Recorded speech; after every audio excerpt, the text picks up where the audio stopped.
right, so today we're going to talk about the chain rule, and you know something about chain rules already. So somebody tell me just a brief kind of a description about how you think about the chain rule. You take the inside of the function out. And you Yeah. replace it with another. And you take the derivative. Multiply. Yeah, so we have this idea of inside versus outside of a function when we're talking about chain rules, right? So as you're already well aware, if you have a composite function, so that looks something like this, that's not a good F. Let's try that again. If you have a composite function and then you want the derivative of this, then one way of doing that, or thinking about that, is sort of notationally it looks like this. Let me write that first. And then what you guys just said basically is that this is the derivative of the outside, excuse me.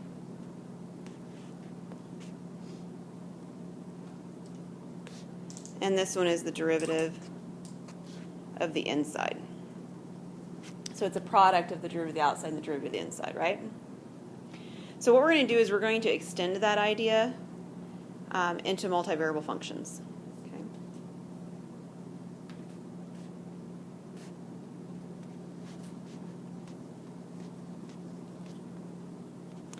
So we're going to extend the chain rule.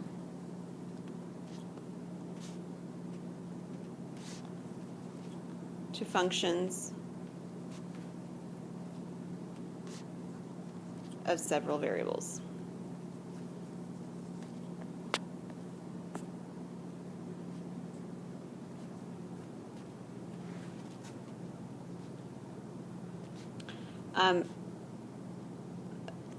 This is kind of a cautionary thing, but it isn't something to be aware of. This will take on different forms.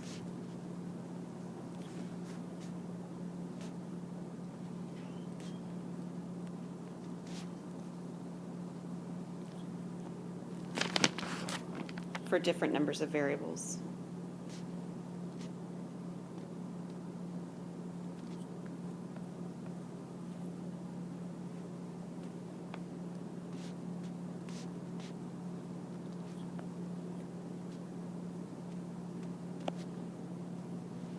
So it's not going to be one standard formula. You know, I have 3 variables and this is what happens. It doesn't work quite that cleanly. So we're going to do one that's the simplest option first. That sounds like a good place to start, right? Okay, so what we're going to do, this is theorem 5.1, and they do call it the chain rule. Again, it's only in a specific case, but so let's say if z equals f of xy, so we have 2 input variables. I'm sorry, let me change that a little bit. But each of the input variables themselves is a function of another variable. So x of t, y of t.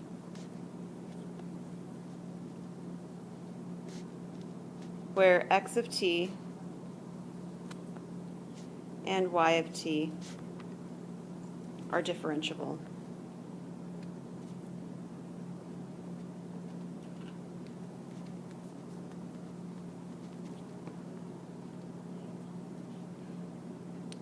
And f of xy is a differentiable function.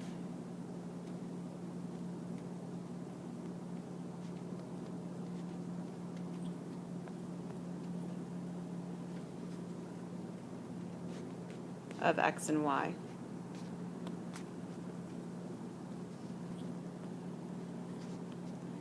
Then we have the following. So we're looking at the derivative. I'll write it in a couple of different ways. This is dz dt. What we do is we take the partial derivative of f, that is our f function, or you could call it the z function. They notated this a couple different ways in their book. So the partial derivative of f with respect to x, so df dx or del f del x, of x of t, y of t.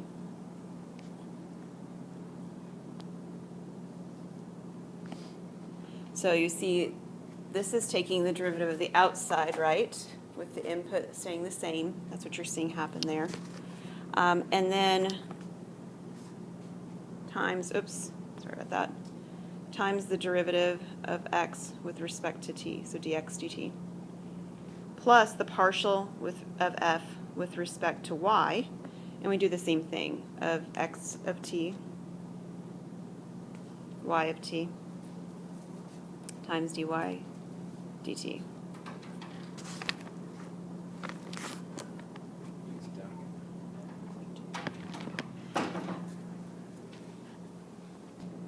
Okay, so the del f, del x, the deltas though, they are partial derivatives, so you're doing the partial derivative of the outside of the function, and then you do the derivative of the inside of the function of x and y respectively.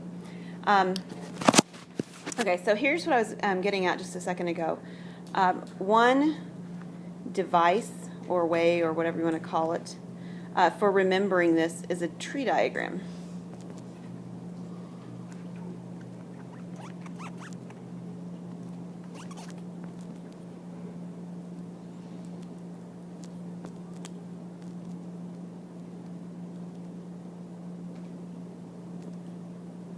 Okay, so let me show you what I mean, and I'll do the tree diagram on the next slide. So does everybody have this written down so far? All good? Okay, so imagine your function. Our function is z, which is the function f of y, xy. And our function has two input variables, x and y. So far, so good? But x is a function itself of the variable t, and y is a function itself of the variable t. So this is the breakdown of what our function is actually sort of made up of. Made up of variables x and y, which are made up of variables, each of them individually, just t. So what we're doing is we're doing the partial with respect to f, the partial of f with respect to x, and the partial of f with respect to y. And then we're doing the derivative of x with respect to t and the derivative of y with respect to t. Notice partials happen when there's two variables involved, right? We don't need the partial notation down here because there's not two variables involved. It's just a variable, it's just one variable input t. So we get dx dt. And we're going to see that happen a little bit differently in a moment when we have two input variables for the second sort of branches going on down here. Another notation, so alternately, we could write, or we can write, we'll say it that way. We're doing z prime of t. This is the partial of x, right, or the partial of f with respect to x, times the derivative of x plus the partial of f with respect to y times the derivative of y. Now, this notation is cleaner to write, but it doesn't really lend itself very well to sort of generalization to see things. So when we get to the generalization, you'll see why we kind of like that other notation a little bit better, even though it looks a little bit messier to write.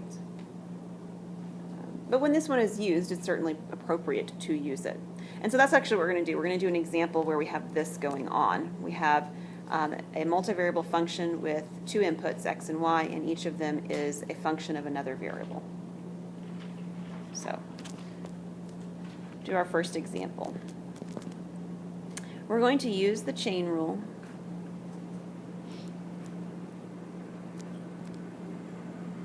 to find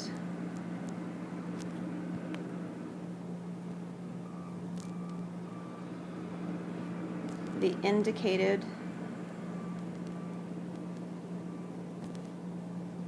derivative.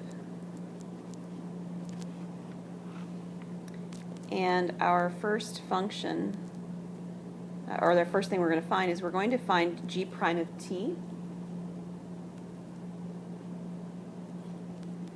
where g of t is the function f of x of t, y of t, f of xy is the square root of x squared plus y squared, x of t is sine of t, and y of t is t squared plus 2.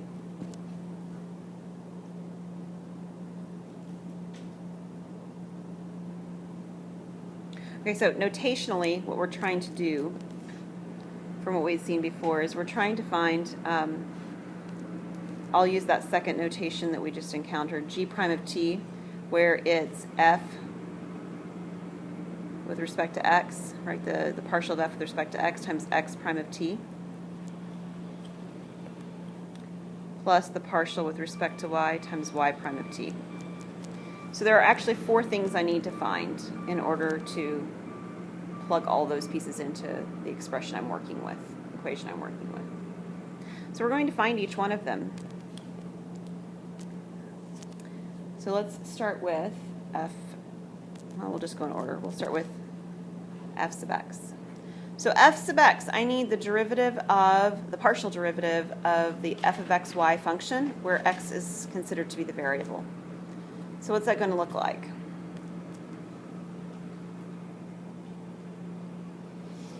Would be x over square root of x squared.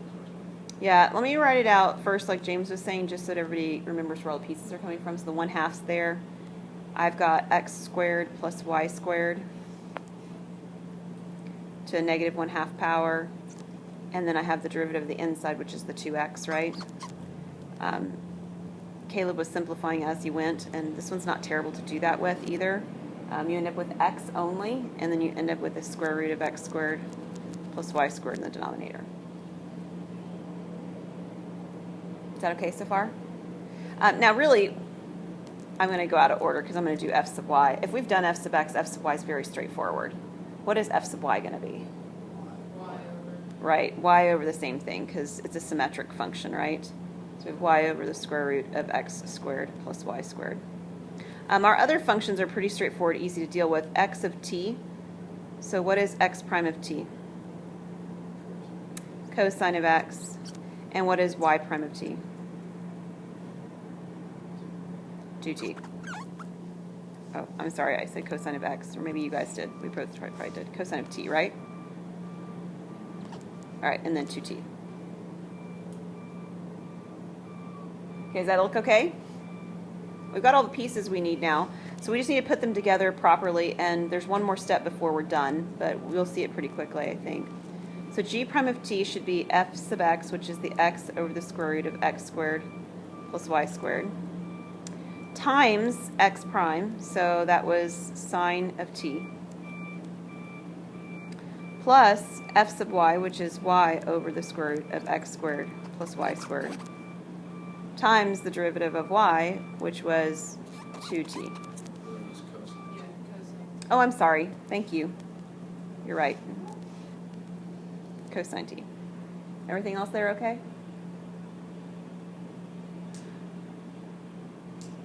What's sort of not okay at this point? I mean, all the pieces are there, but there's something a little bit weird and funny going on.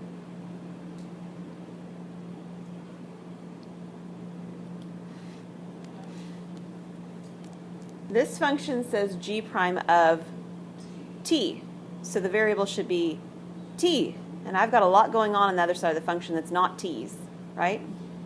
So I need to put all of the values in that are corresponding to t for each of my x and y. It's not terribly difficult. We already know what they are. We were given them. But what it is, one more step that we have to be aware of and make sure we do. So g prime of t would end up being, so x is sine, right? So this is sine of t, cosine of t in my numerator. They have the same denominator, so I'm going to keep going. Plus, y was t squared plus 1. Oh, was it plus 2? Thank you. And then it's times the 2t that's at the end there. All of this is going to be over the square root of x squared, which would then be sine squared of t, plus y squared, which would be the t squared plus 2 squared.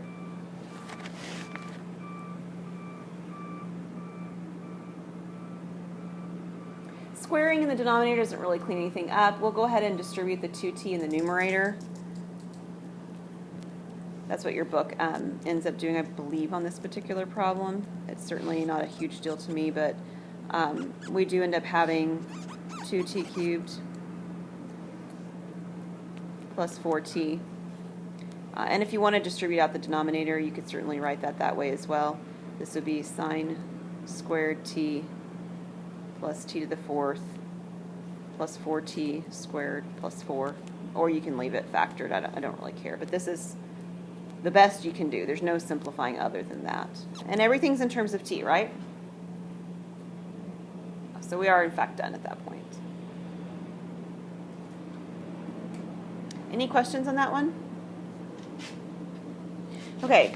I debated on how to go about the next thing I wanted to do. And I think what we're going to do is we're going to actually do an example, like a real-life type of example of how this is or could be used, how this could be used, okay? So we're going to do example, and this is number 3. And there's a bit of writing to be had for this one to sort of set up the premise of what's going on. So we're going to suppose the production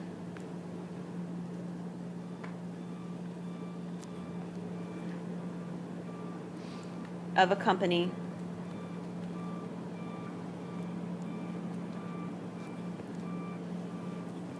is modeled by, and I think this is called the Douglas-Cobb. I didn't write it down, Douglas-Cobb, but there's a Douglas-Cobb equation, can't even speak, which is P of KL equals 20 K to the 1/4 L to the 3/4. For K $1 million of capital,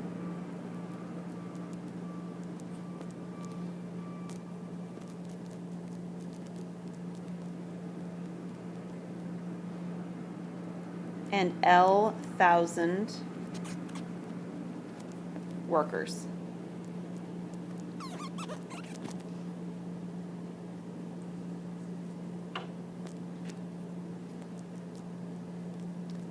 Suppose that when L equals 4, so that would mean 4,000 workers, and K equals 6, that would be $6 million in capital, the labor force, that's L, is decreasing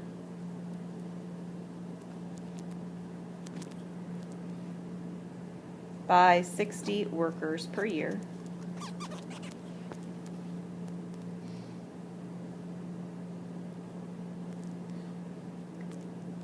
And the capital is increasing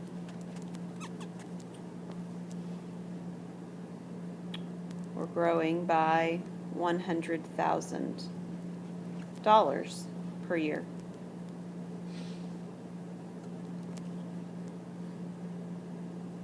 What is the rate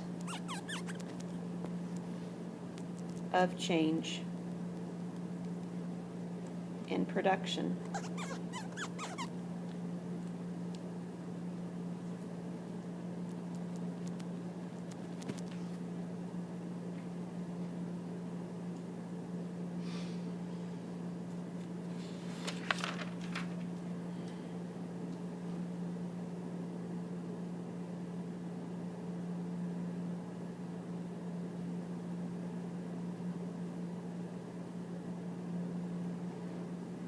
All right, you guys ready to take a look? All right, so the first thing to do is to set this up very much like it was set up in the last problem that we did.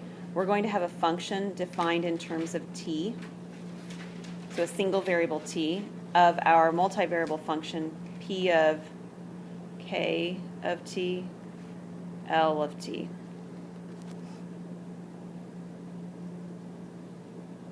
And we know then that what we want is we want the partial, and I'll use the partial notation of the other one just to give us a chance to see that one again. The partial of p with respect to k times the derivative of k with respect to t plus the partial of p with respect to L times the derivative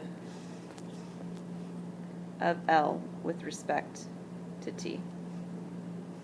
And this is going to be f prime of t. So I need several pieces of information. I first need a couple of partials. And then, oddly enough, we're actually given the quantities for the dk dt and the dl dt. We aren't given them exactly, but we're given the information in numerical form to be able to change them around and find them. So let's do the calculation first. Oh, and let me remind us what P of KL was. It was 20 K to the 1/4 L to the 3/4. All right, so first we need to find the partial of P with respect to K and the partial of P with respect to L. So I need to do delta P, delta K. So what is the partial of P with respect to K?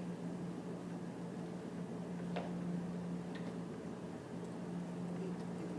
is L to the 3/4 times Mm-hmm. 5 K to negative. Right. I just kept my 5 at the beginning since the coefficient was there already, and then the K and the L in the same order. Doesn't really matter, but this is what we have. So we have the 20 times the 1/4, and we decrease our exponent on K by 1. What about delta P, delta L?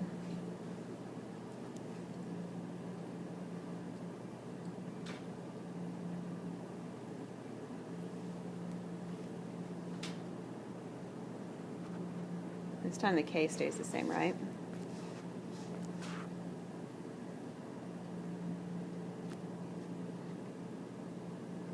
What's my coefficient going to be? 15 is correct. I need 20 times 3/4, that's 15. And then what will the exponent on L be? Negative 1/4, right? Now let's go back and assess for a moment what in the world we know to find, dk dt and dl dt. Okay, so I'm going to switch slides on this for a moment, okay? So back over here, we were told that something was changing in a certain way. So tell me something that's changing. 60 workers per worker. Yeah, the 60 workers per year. And what else is changing? The capital, the $100,000 per year, right? So the part where it's talking about the workers per year, that affects the labor force. This is affecting L. The part where it talks about the $100,000 per year, that's the capital, right? So that's the value K. So far, so good? But you have to be really careful. K is, these are the derivative values. I mean, the 60 and the 100,000, those are derivative values. But it's not 60 and 100,000. The reason it's not is why. Did you catch it? Okay, we're going to have a decreasing, so one of them is going to be negative, one of them is going to be positive. That's true. Something else, though. Yeah, you're right. K is in millions and L is in thousands. So we do have to be careful that we make sure we change or convert our values into the correct units. So let's start with the L one. L is 60 workers per year. How would we represent 60 in the terms of thousands? Point what? 0.06. And it's decreasing, right? So this is negative 0.06. Does that make sense? So if I put the word thousands on the end, then that would be same as the number negative 60. Okay. The other one was 100,000. It's increasing, so it's going to be positive. But it's 100,000 per year, but K is measured in millions. So how much of a million is 100,000? What is it? 0.1 is right. Very good. So this is 0.1. Everybody good so far? Okay, so let's actually just put the pieces all together, and then we'll evaluate what we need to evaluate. I'm sorry, what was that? It's not negative on the 0.1, because it actually said it was increasing. Oh, I wrote it down wrong. Okay. Yeah. I mean, it could be negative, but it just wasn't on this problem. I just wrote it down. Okay. All right, so my f prime of t is 5 times, well, I'll just write it as it is for right now, 5 times k to the negative 3/4 L to the 3/4 times dk dt, which is 0.1, plus 15 times k to the 1/4 L to the negative 1/4 times negative 0.06.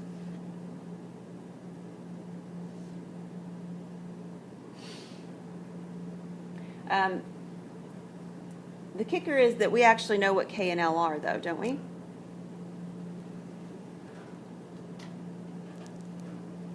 What are K and L?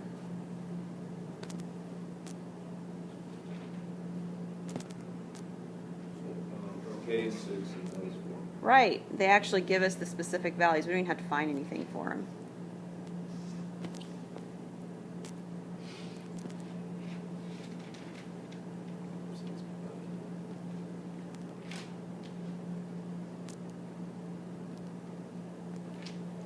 All right, so K is 6, is that what we said? And L is 4? Yes. Okay.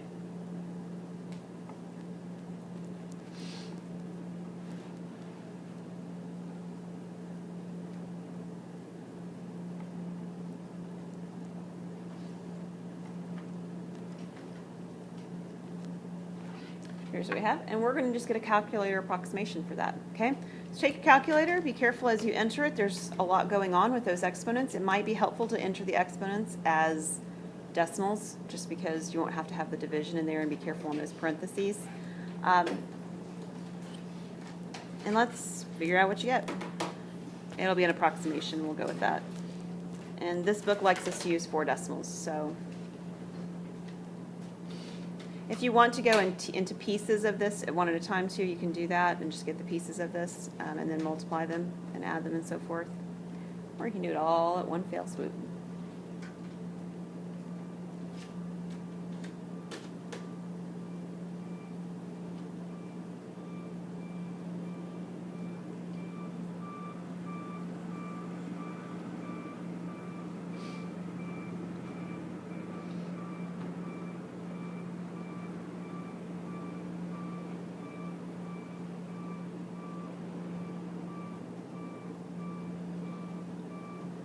So what do we get? I got negative 0.959. 6.627. That's what I got. 627 is what I have as well. If you've used 4 decimals, you have a 1. Did you find it, Caleb? I'll find it. Okay. All right, yeah, so it's negative 0.6271. Any questions on that? All right. Now, that's actually change in production. I don't know if they gave us a unit on the production. I don't think they did. But this is the change in production per year, because we were dealing with years on all of the time values. All right, so both of these examples have been examples where we have a multivariable input, and each of those input values has been based on one other value, right, t. So what we're going to do next is we're going to take this one step further. And we're going to, well, let me write that down.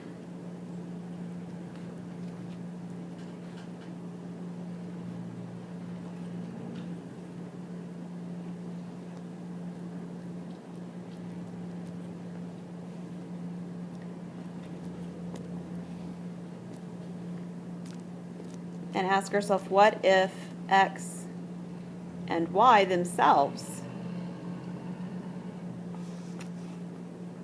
have multiple inputs?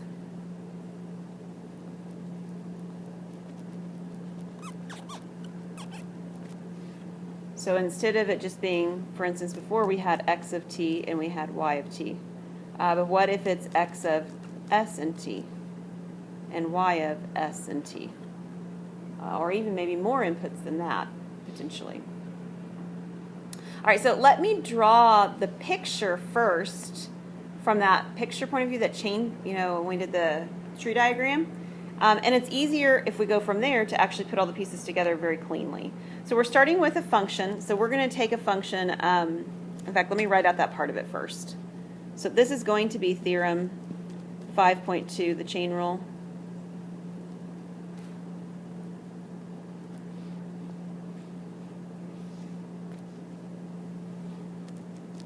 And we're going to suppose we have z equal to f of xy, just like we did before,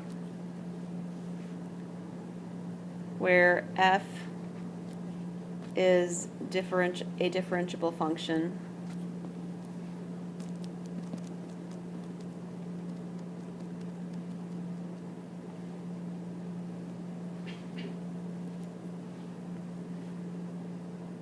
of x and y, and x is actually x of st, and y is actually y of st. And both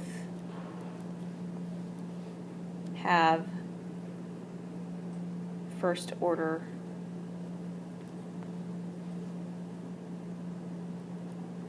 partial derivatives.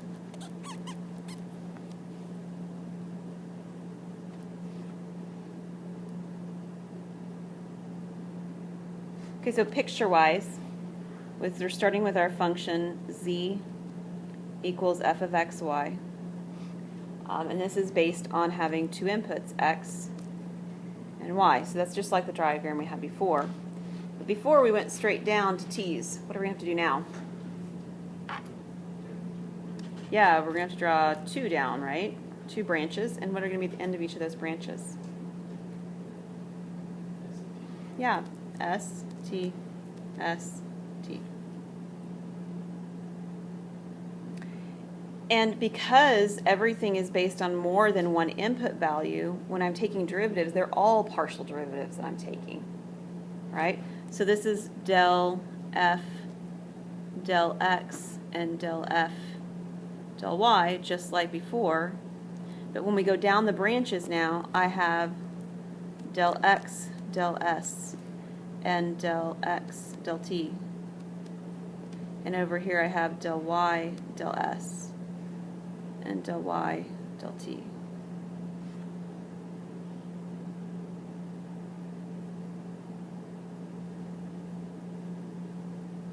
This gives us a picture view of how to think about it.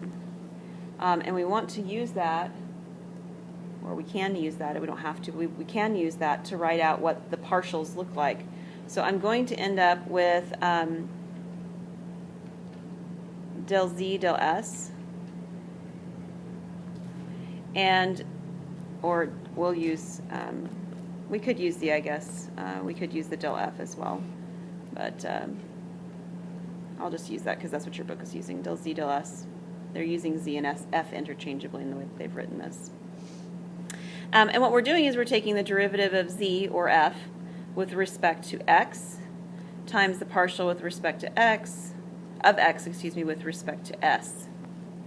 And then we're adding to that the partial of z with respect to y, times the partial of y with respect to s. And I'm going to show you something, I'm going to erase it. They line up, right? So this starts out with z and it ends with s, just like this is z and s. Do you see those? And the in-betweens are sort of what's matching. These two match, and these two match. So there is sort of a visual pattern going on, which is at least a draw towards this notation at this point, because it looks like kind of visually things are sort of canceling out or something like that. I mean, that's not what's happening, but there's a visual that has that feel to it. Let me go ahead and write the other one with you. So I haven't written it yet, but the other one should be del z, del t. So tell me what should come first in finding del z, del t.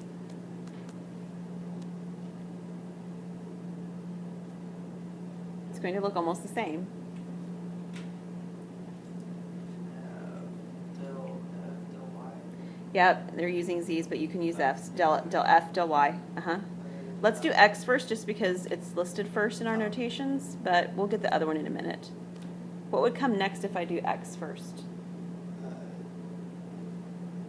Del x, del t. Right, del x, del t this time. And then we'll do your del z, del t, del z, del y that you told me just a minute ago. And it would be times Del right del y del t.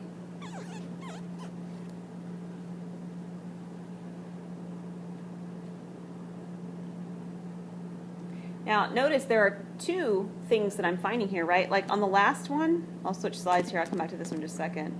On this last one over here, let me find it. There's only one equation, right? dz dt, and it's this one ugly long equation. It's kind of messy looking. We wrote another version of it over here, z prime of t. Why do I have one equation here and I have two equations on the other slide? Yeah, the other one had partial derivatives because it actually had two inputs, s and t, right? Two final inputs, s and t. This one only had one input, t. So I actually get a derivative when I'm done instead of partial derivatives. So you're going to have as many equations as you have input variables. Yes, you are. So, did you say great? Is that what I heard? Gross. Gross. All right, so the next example that we're going to actually do is going to be creating a partial form for another situation.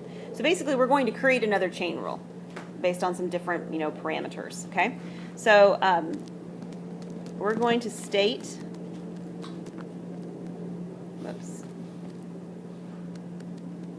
the chain rule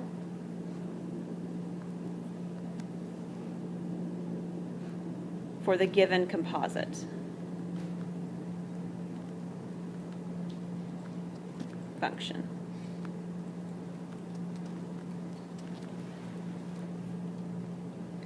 What does it mean to be a composite function? It means it's a function composed of a function inside of it.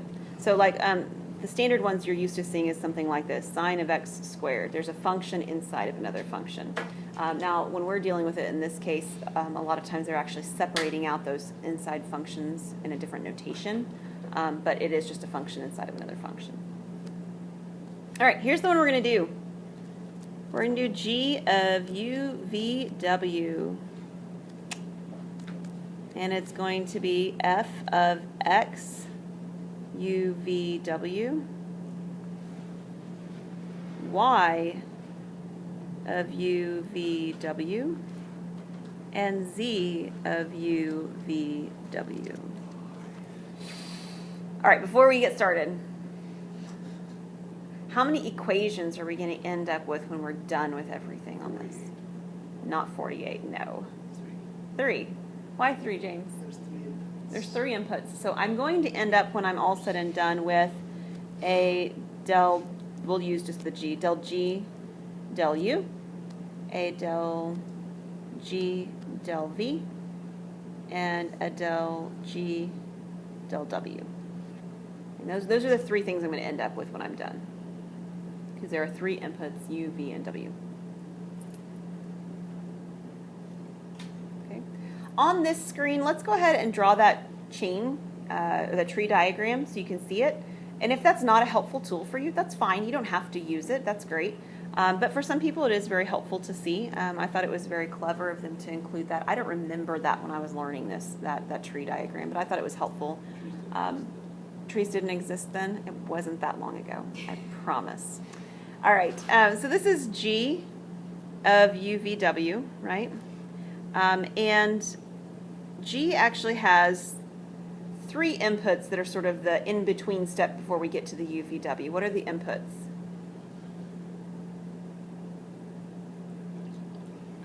X, Y, and Z. Yes, they are.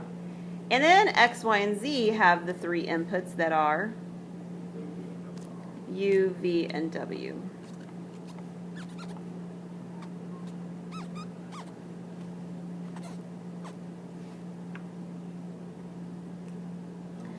So everything along here is going to be partials, right? So like this is the partial, and if that is that picture in itself is enough for you to sort of go from there, and you don't want to write the partials in, that's fine with me too. I don't have to see this picture at all. This is just for your benefit if it helps, okay? We'll go ahead and write these in for those for whom it does help. Oops, I wrote out something wrong already because I was talking. This is del G, del X, del G, del Y, and del G, del Z. And then, whoops, what do we have down here? What is the first branch on the far left going to be? Del x, del u, del x, del v, del x, del w, and we'll go straight across with the y's. Del y, del u, del y, del v, del y, del w, del z, del u. I'm running out of space and everything's getting so tiny you probably can't even read it. Del z, del v, and del z, del w. What a mess. How many equations are we going to end up with? I hate the deltas. I know they do look like 2's, and it's probably because I don't draw them very well. But I think they still look a little bit like 2's even when you see them. They could kind of look like script D's as well, however you want to think about them. Just as long as they look different than your regular D, we're probably going to be okay. Okay? All right, we're going to create 3 equations. What did we say they are? What's the first one? No. Del G, del U. Okay, so G breaks apart into X, Y, and Z. So I'm going to have a del G, oh wait, I didn't mean a plus sign in between there, equals. It breaks apart into del G, del X, I'll skip a space, del G, del Y, and del G, del Z. So that's sort of like the first layer if you go down in your tree diagram. The second layer is to keep going down those trees to the parts where they end in U, right? So this X goes into U by saying del X, del U. The Y goes into U by saying del Y, del U. And the Z goes into U by saying del Z, del U. That's not so bad, right? And they all more or less look like that, yeah? So then I have del G, del V, and del G, del W. So I would like for you guys to fill those in. And after you've filled them in, I'll write down what I have and we can make sure everybody's on the same track, okay?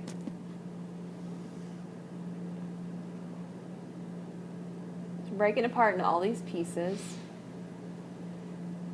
we end up with 3 equations, and each of the 3 equations has 3 parts to it.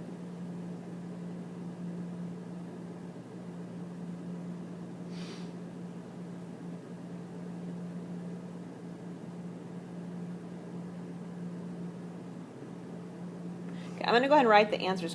Finish writing yours, and then once you're done, you can look up and make sure that yours matches what I have.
Okay, what do you guys think? Is that matching? Everything look okay? You'll have a few of these in your homework where you get to try them with different numbers of inputs and different combinations of things. Yes. Yay, it's a puzzle, right? And it is fun. So, try your hand at doing those. You can tell how many equations and how many pieces there are based on how many variables there are in each piece. So there's something sort of combinatoric, if you will, about that by looking at those numbers. All right, one other thing in this section we're going to do, and you're going to love it because I remember you probably loved it like with all your heart and soul when you did it the first time in Calc 1. Does this not feel a little bit like Calc 1 with 3 variables and 4 variables? It should. Is we're going to look at implicit differentiation. Who's excited? All right, so that's where we're headed last for today.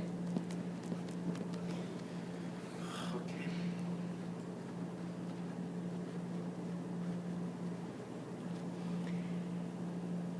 All right, there are a lot of details, and I've sort of pared down the details to give you what I feel like are the kind of key points on this, but if you want to look at where more of this is coming from, there is more of it fleshed out in your book. So we're going to start with this. Suppose that you have an implicitly defined function. So you've got some function f of x, y, and we're going to set it equal to 0 for what we're going to work with after that. Okay, so we can always do that with an implicit function, right? Just throw everything on one side, 0 on the other side, right? All right, so this is defined implicitly.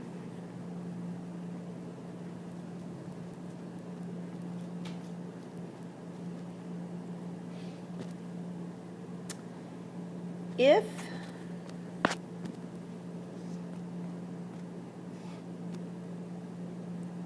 we had z equal to f of x, y,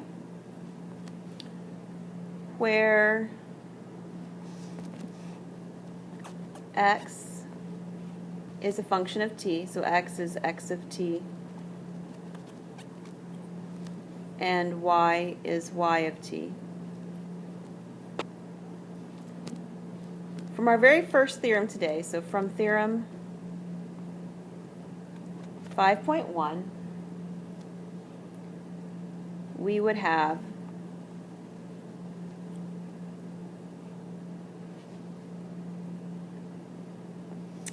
all right here,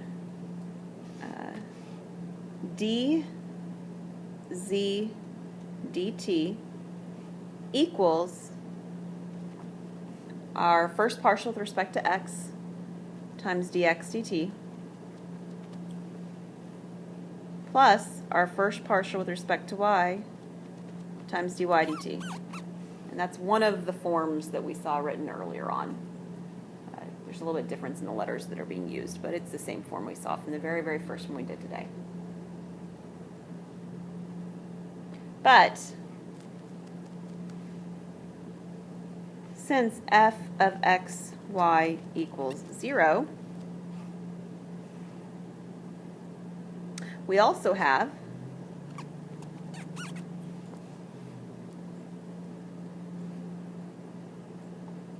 dz dt equal to 0. The D or Yeah, I mixed my notation all around, didn't I? I will fix it. It should be a D. I've written too many deltas today. dz dt equal to 0. So obviously that must mean that this expansion on the right, f sub x of dx dt plus f sub y of dy dt equals 0, right? So we can just kind of put them together.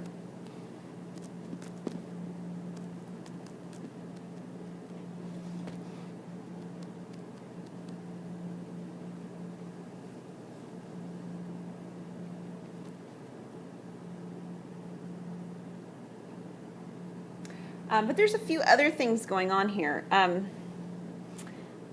So that's one of the pieces, but we also have x equal to t. Oh, I didn't write that in before. I'm sorry, I wrote that wrong. Let's go up and edit what I had written. I'm so sorry. I didn't copy my notes carefully. Up here where I said x is x of t and y is y of t, it's just x equals t and y equals to t. My apologies. Okay, and x equals t, also y equals t. So, whoops, down here. So dx dt would equal 1, right? And we're going to express this a little bit odd for the moment, just to bear with me though. Dy dt is equal to do the same thing as dy dx.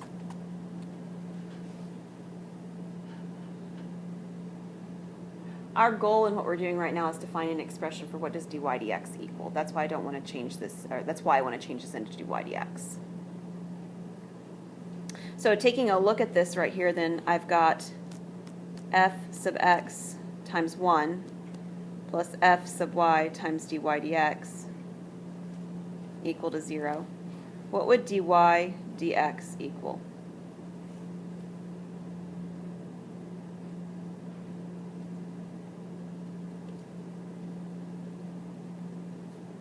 It's just algebra. What would I do? Subtract the f sub x and then divide f sub y. So it equals negative f sub x divided by f sub y. So this is an important, again, I didn't show you all the very specific details getting there. I just kind of showed you a few of them. So if you want to see more of them, your textbook fleshes that out a little bit better. But that gives us the implicit form of finding the derivative here.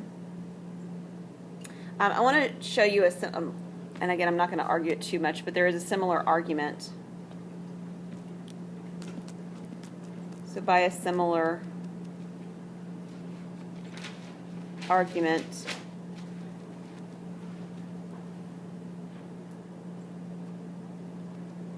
we can extend this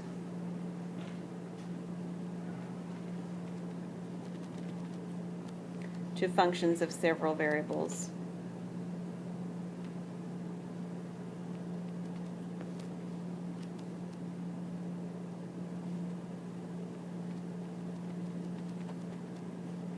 For instance, if we had f of x, y, z, so there's 3 inputs now, this would give us, okay, so the last variable is actually, like the z equals something f of x, y kind of deal. So we would end up with del z, del x, and del z, del y. And this would equal negative f sub x over f sub z. And the second one would equal negative f sub y over f sub z. There are really only 2 input variables in this function. Do you remember that's what implicit does? Right? It keeps all the x's and y's. When we did it before, it kept all the x's and y's on one side of something. And it made it sort of confusing to mess with a little bit.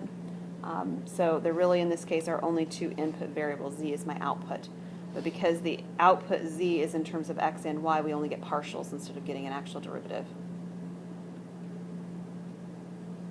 So we end up with these 2 functions implicitly. Believe it or not, this is going to be the easiest thing you're going to work with today. Are you ready for it? Okay, as soon as you're ready, we'll do an example with it.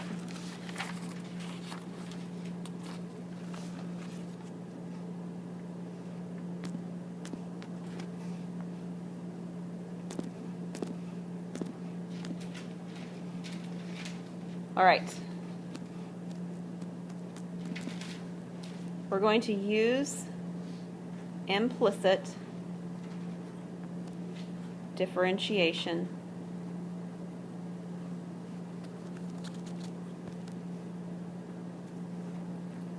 to find del z del x and del z del y for this particular one. So we're using that second set of equations that we just finished, right? So our implicitly defined function says the following: 3x squared z plus 2z cubed minus 3yz equals 0. And the beauty of this equation, or these equations, are that we're taking partial derivatives. We're not implicitly taking derivatives. And that's a really good thing. Partial derivatives are easier because we leave things fixed, right? And we only have one variable, not 2 variables acting at the same time. So taking a look at these functions that I just had before, I need to find f sub x, f sub y, and f sub z, right? Everything on the right-hand side of what I'm looking for is f sub x, f sub y, or f sub z. So there's only 3 pieces that I need to find. So we're going to take volunteers. Who wants to write on the iPad? Volunteers? Caleb, thank you. All right. Can you write down for us what we should get? Okay. So it's a little bit bigger, so you can write bigger. What should we get for our partial with respect to x? So everybody write down what you have, and Caleb's going to write down what he thinks it should be. Oh gosh. Okay. Whatever. Okay, it's all practicing. It's good stuff. Okay. So he has negative 6xz. Is that what you guys got? Yeah. That's it. What was that? Oh, I said negative. I'm sorry, I didn't mean negative. Yes, 6xz. We will have a negative in our formulas in a moment, yeah. All right. Next volunteer. Who wants to write down f sub y? Thank you. All right. F sub y.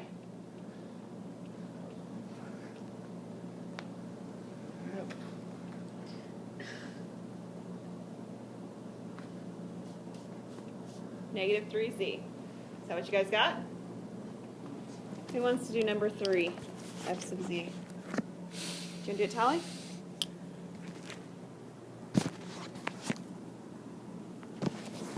Oh, it's so big. You got the hardest one, Tally. Oh man, so hard.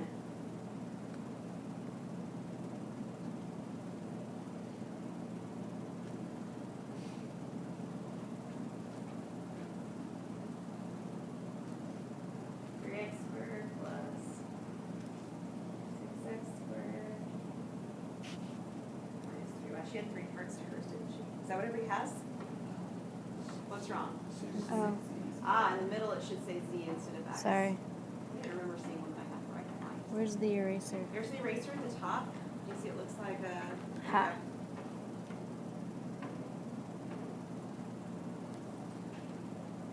You guys learn there's all sorts of fun stuff today, huh? Right behind that. Fantastic. Does that look okay? All right, so we're going to combine these now with division, right? So one of my pieces I'm going to find is del f, del x. And by definition, that should be negative what? What are the description to say to over there? Del Z. Oh, I'm sorry. Yes, I do mean z. Del z, del x. Thank you. So what is that going to be? There's a negative. Negative f of x over f of z. Okay, so f of x was the 6, and it's negative. Negative 6xz over 3x squared plus 6z squared minus 3y. We can simplify that just a touch. What can we do to simplify that? Take a 3 out of everything. And if you wanted to, you could take a negative out of everything too and switch some orders around. You don't need to. But certainly we should take a 3 out. So this would be negative 2xz on top. And then x squared plus z squared minus y. Oh, I'm sorry. Yes, you're right. We got a piece of it out. An alternate form for this, just so that you're aware, is that you might see the back of the book do something like this.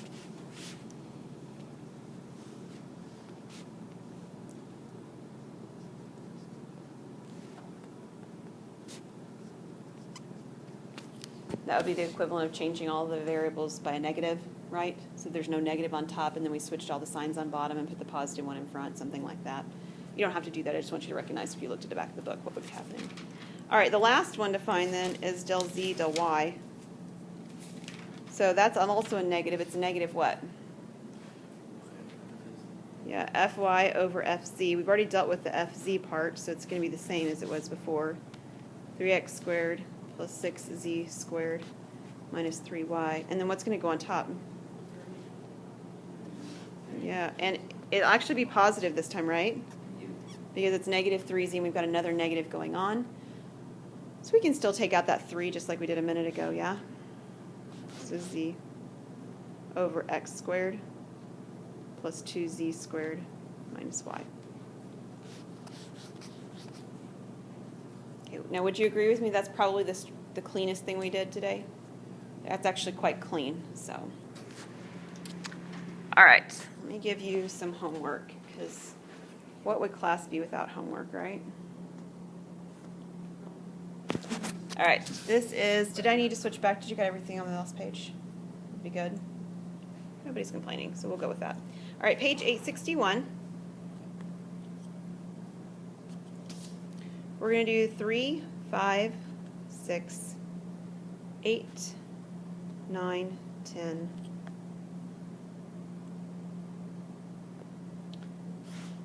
16, 17, 18, 22, 23, and 24. I think it's 12 problems. Look right? And it's basically 3 problems of each of the type of problems we looked at today. Okay.